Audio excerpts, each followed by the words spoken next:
2 inși rămân aici, iar noi mergem 3 inși după steag. N-au cum să tragă în toți 3, frate. N-au cum să-i nimerească toți 3. Deci ideea e unul să stea acolo. Bă, n-au cum să-i nimerească, toți 3. Dacă vorbești și voi mai încet, poate nu vă aud. Bă, n-au cum să-i nimerească toți 3. Pentru că la calul. Și semna. Bă, 3, 2, 1 și 3 inși. S-au ridicat. Lăsați armele jos, nu fugiți cu ele, sunt grele. Nu puteți fugiți cu arma în mână. Bă, hai, frate, lași arma jos. Bă, cine vrea să tragă, frate. Dacă vrei să alergi cu arma, treaba ta, dar arma e grea, frate, te târâi pe ea. Și încă o chestie, neapărat pe margine să Băieți, venim, ca să luăm steagul să din mergem 3 înapoi. direcții diferite, dar să stăm mai apropiați, adică venim așa, dar mai de aproape, nu stăm să alegi unul de acolo. Dacă alergă unde acolo până ajunge, face varsă. Bă, băieți, cât mai aproape. Stăm 2 inși aici. Eu cum uite cum stau, deci doi acopere stau acolo. Lasă-mă să unul neapărat unul bun acolo. Bă, sau facem alta.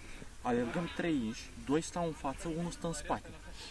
Care vrea să stea, eu stau în față. Deci eu stau în față, nu e nicio problemă. Eu stau în față, nu e nicio problemă. Asta și cum să poți să faci, mă? Unul se meargă ținte mișcătoare, chiar dacă te lovești. Următorul stă în spate. 2 inși paravan. Bă, 2 inși paravan. Mai încet, crede-mă. Bă, 2 și eu iau, că asta e sănătate, dar mergeți, stați acolo voluați până vă chelăreați, deci nu că așa... Da, și stai cu gura deschisă. Zigzag. Să alergi în zigzag. Da, mă, zigzag. Da, mă, dar zigzag alergi, mă, ca Zoro.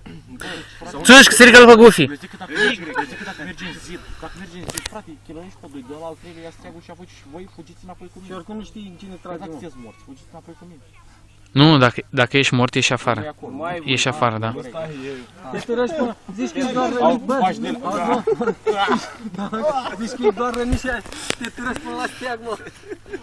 Stai să spunem faza, am jucat toată paintball. Așa? Și veniseră unul, e Bogdan Penca.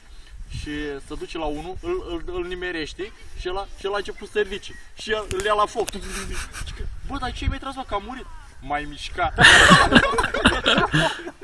Tare! Mai mișca. Da, frate, criminal.